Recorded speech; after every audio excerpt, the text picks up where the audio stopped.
ये सीधे लड़ाई हुई, एक तरफ बजरंग बले, एक तरफ यार ली बड़हरिया में ये आर पार हुई।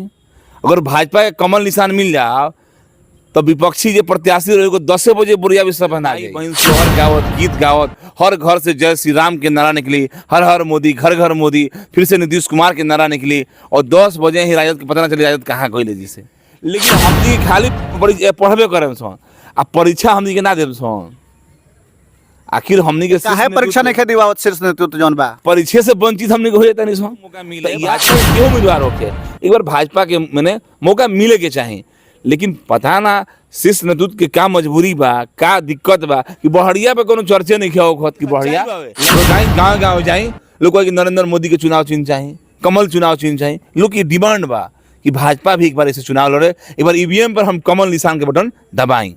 अब देखी पार्टी क्या करत हवे, हम लगातार मांग करत हनी सोन बूथ स्तर से मांग। प्रणाम, अभी हम बानी सिवान जिला के बड़हरिया में। रउआ सबके बता दी कि हमरा साथ में बानी भाजपा के पूर्व जिला महामंत्री, वर्तमान में भाजपा के जिला उपाध्यक्ष और लगातार राजनीति में सक्रिय रहल बानी और रंजन मिश्रा भाजपा के कदावर नेता बानी। यहाँ से तमाम बातचीत करे। 2025 विधानसभा चुनाव सरपर बा और लगातार जनता में बात के चर्चा बाकी आखिर बड़हरिया विधानसभा क्षेत्र से के होई एनडीए के प्रत्याशी। हालांकि भाजपा प्रत्याशी के लगातार मांग उठता कि बड़हरिया विधानसभा क्षेत्र से भाजपा ही अपन प्रत्याशी उतारी तो भाजपा के 100% जीत हुई। लेकिन कहाँ तक का होके वाला बा तमाम बातचीत करे। पार्टी के नेता बानी, भाजपा के नेता बानी, यहाँ के बता पाए कि एनडीए से के प्रत्याशी होके वाला बा का बड़हरिया विधानसभा के सीट भाजपा के जाई या एनडीए में कोनो दूसरा दल के मिले वाला बा। स्वागत बा बाबा। रहो स्वागत, वंदन वंदन बा। कैसन बानी? बढ़िया रहो, दर्शक के प्रणाम बा, नमस्कार बा। का होई बड़हरिया के? ये तो हमरो बस के नहीं है। तो केंद्रीय नेतृत्व तय करी, राज्य नेतृत्व तय करी कि बड़हरिया के एनडीए के क्यों उम्मीदवार हुई। अभी तक चेहरा साफ नहीं किया। निश्चित रूप से श्याम बहादुर सिंह तक घुमा तानी। 40 से 45 दिन के बाद चुनाव बा, आचार संहिता लग जाये 40-45 दिन के बाद। हमनी के अपना नेतृत्व से ही मांग करता नहीं सन कि बड़हरिया के जो बनावट बा वो भाजपा के बनावट लायक सीट बा। हमने के तर्क भी देता नहीं सन कि 2010 में श्याम बहादुर चाचा ऐसे 30,000 वोट से चुनाव जीतनी आखिर राजद के प्रत्याशी मोबिन मियाँ रहनी। 2015 में जदयू भाजपा गठबंधन टूट गई, 30 सीट लोजपा के आ गई। वर्तमान विधायक लोजपा के प्रत्याशी भईनी वहाँ के। तो अभी देखिए लोग एगो रिमोट फैलस की पटेल बहुल क्षेत्र बा, तो चूंकि आंकड़ा सामने बा, चुनाव के आंकड़ा सामने बा, जदयू राजद गठबंधन रहे तो लोग कहेला कि बड़हरिया मुस्लिम बहुल क्षेत्र है, यादव बहुल क्षेत्र है, पटेल बहुल क्षेत्र है। अब तीनों जात साथ में रहे 15 में। तब श्याम बहादुर चाचा का वोट आयल 67,000 और लोजपा के वोट आयल 52,000। 6,000 वोट निर्दलीय प्रत्याशी के तौर पर महादेव पासवान जी लेहनी जो लोजपा की जिलाध्यक्ष बनी। तो वहाँ कम्प्लीट दूसरा जाति के वोट लेनी, लोजपा के वोट लेनी जो वोट लोजपा प्रत्याशी के मिले के चाहिए। तो 52,000 वोट मिलल, कम्प्लीट भाजपा के वोट रहे। चूँकि लोजपा प्रत्याशी रहे नया रहे क्षेत्र खातिर, कम्प्लीट रूप से नया रहे। लोजपा भी दल भी क्षेत्र खातिर नया रहे, तो अगर 52,000 वोट मिलल। 20 के चुनाव में फिर जदयू भाजपा गठबंधन हो गई और श्याम बहादुर चाचा चुनाव हार गए नहीं और लोजपा प्रत्याशी राजद प्रत्याशी हो गई नहीं, वहाँ के चुनाव जीत गए नहीं। तो अभी बताएं कि जब ब्राह्मण की संख्या ना रहे, कुर्मी की बहुत संख्या रहे, तो फिर यहाँ विधायक कहाँ से हो गई नहीं। अगर आंकड़ा समीकरण पे आए तो गहराई में जाएं कि बड़हरिया के सामाजिक समीकरण बा का। एगो रीमर फैला दियाला, कुर्मी बहुल है, कुर्मी बहुल है, पटेल बहुल, पटेल बहुल। अब रीमर इतना ना फैला दियाला, लेकिन अब देख ली रीमर फैलावल गई। तो 19 के चुनाव में लोकसभा में जो मोदी जी के लहर रहेला, समझ जानता कि मोदी ओमे ओवरा कविता सिंह जी प्रत्याशी रहनी, अब वहाँ के राजपूत रहनी। तो उन्हों के 23,000 वोट से चुनाव जीतनी। अब हिना साहब राजद के प्रत्याशी रहनी, यानी सिंगल प्रत्याशी रहनी। जब 24 से चुनाव आयल हो तो जदयू प्रत्याशी हो गई वीरलक्ष्मी कुशवाहा जी। तो ये बैकवर्ड बहुल क्षेत्र है, कुर्मी बहुल क्षेत्र है, कुशवाहा बहुल क्षेत्र है, तो वहाँ का अधिक वोट आए के चाहिए। बिल्कुल। तो 80,000 आयल और बिहारी जी के 23,000 वोट आये राजद वाला वोट, और हिना साहब के 57,000 वोट आये। जो दोनों वोट मिला ली तो फिर 80,000 हो गई। तो लड़ाई तो टाइट हो गई। तो वो स्थिति में जदयू की लड़ाई लायक सीट है नहीं है, मतलब हमने बड़हरिया जो बनावट बाई भाजपा लायक बा। ये सीधे लड़ाई हुई, एक तरफ बजरंग बले, एक तरफ यार ली बड़हरिया में ये आर पार हुई।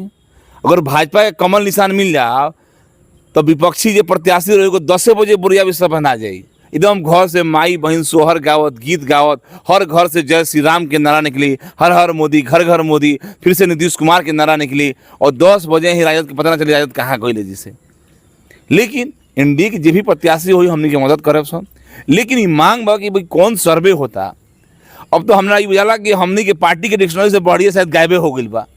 243 को विधानसभा बा, ए पर तो भाजपा चर्चे ना कैलस कि बहड़ियों लड़े के चाहे। सिवान में 8 गो विधानसभा बा, सिवानो विधानसभा भाजपा के विधायक रहल बा, भाजपा चुनाव लड़ल बा।